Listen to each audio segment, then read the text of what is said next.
Good morning, everybody. Chester ARP Church Devotional Podcast.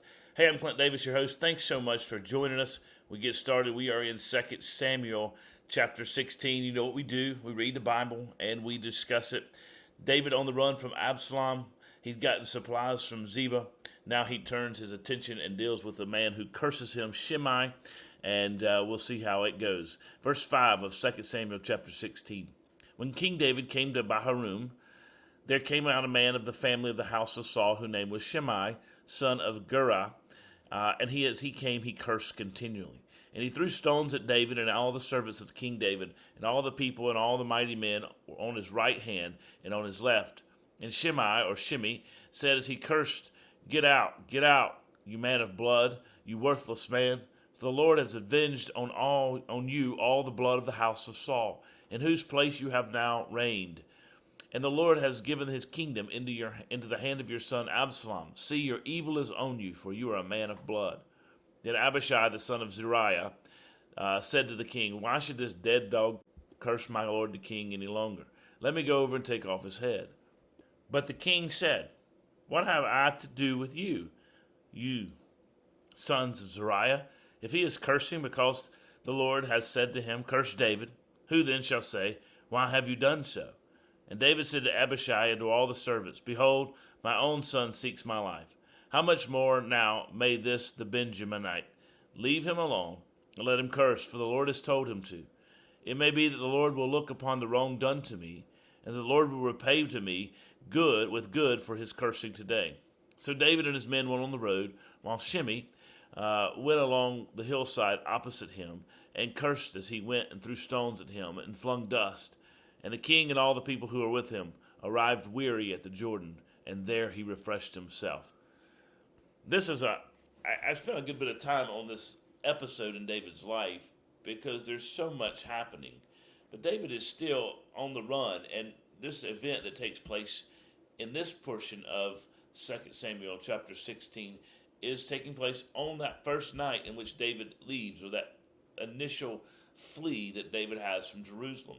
A lot has happened on this trip. He's gotten Zebah, who has come and brought in provisions. He's had to leave, and he had to leave people where they were. He left some people in Jerusalem to be spies there, the priest, and left the Ark of the Covenant, and left people there in the cabinet of King Absalom, as it were, and the cabinet of Absalom, as it were, to conspire against Absalom, to keep him informed. So David's making all these decisions, and this is a power-packed and a very action-packed moment in the life of David. But here we have a really odd story, to be honest. We have a guy who is a member of the house of Saul, previous royal family, and he is coming out now and he is cursing David and flinging rocks at David and dust at David. Now, if we saw this happening in the modern world, we'd say this guy's crazy. It probably is crazy, delusional, to say the least, and he is out trying to bring harm on David in the sense of he's trying to curse David. He's trying to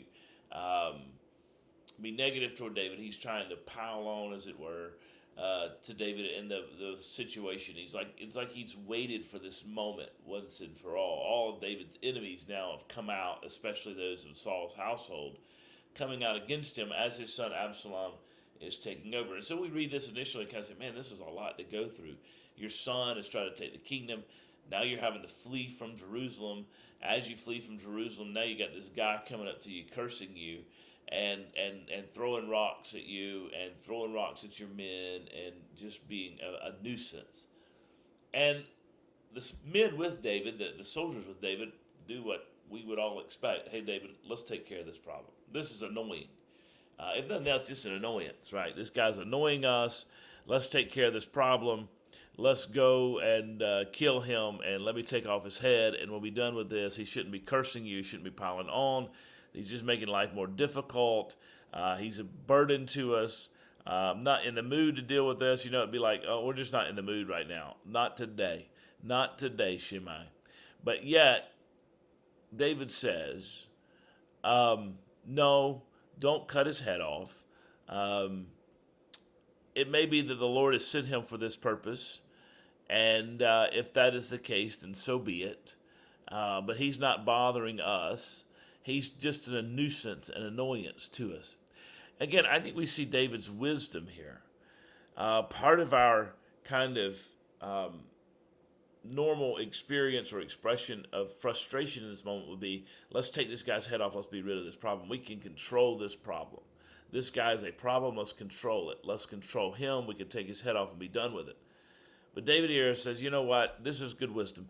You know what, he's not a burden. He's not bothering us. He's annoying us, but he's not hindering us. And if it be the Lord's will for him to come curse us, so be it. But we're not going to go kill him, because what he is doing is really just an annoyance, but not a long-term burden, not someone hindering us. And David's like, he's not stopping us. He can't do anything to stop us from leaving town. He can't do anything to impede our progress. And so we're just going to let him run his mouth and go on about our business. We're basically going to ignore him. He'll stop at some point. You know, I think that's a wonderful illustration. Jesus says in the Sermon on the Mount that when someone strikes us on the cheek, we turn the other cheek and let them strike us again. And in that case, he's talking about an insult. He's not talking about physical violence. He's talking, and if he is talking about physical stuff that somebody does to us, it's minimal. It's not major. And so Jesus says we just ignore that, or we just deal with it. We don't retaliate. And I think we have that wonderful illustration here in David's life. You know, I heard this as an old timer told me one time. He said, you know, in life you're going to have barking dogs. And as you walk down the street, you're going to have barking dogs. And you got to determine when you deal with those barking dogs, which ones you ignore, which ones you kick, and which ones you run from. And I think that's important. And David here recognized this is just one you ignore. He says, a yapping dog. I'm going to go on about my business. Did it bother David? Sure, it bothered David. Did it bother the men? Sure, it bothered the men. But ultimately, David said, listen, it's not worth it. We're just going to continue on. We're going to ignore him. And if it be the Lord's will for him to do it, so be it. If it not be the Lord's will for him to do it, then he'll find judgment later. We're going to continue on. We're going to go on about our business. We're not going to stop and be and give Absalom any reason to hold anything else against us. We're just going to continue on, and we're going to act as if this guy doesn't exist. We're going to take it, and then we're going to regroup later on. They get to the Jordan, they refresh themselves. And I think sometimes it's a great lesson for all of us to learn in our lives. There are going to be those who are burdens. There are going to be those who are problems. We've got to determine whether or not we need to listen to them or ignore them and move forward. You guys have a great day. God bless you. Let's follow David's advice and ignore those burdens in our lives that aren't going to bring tremendous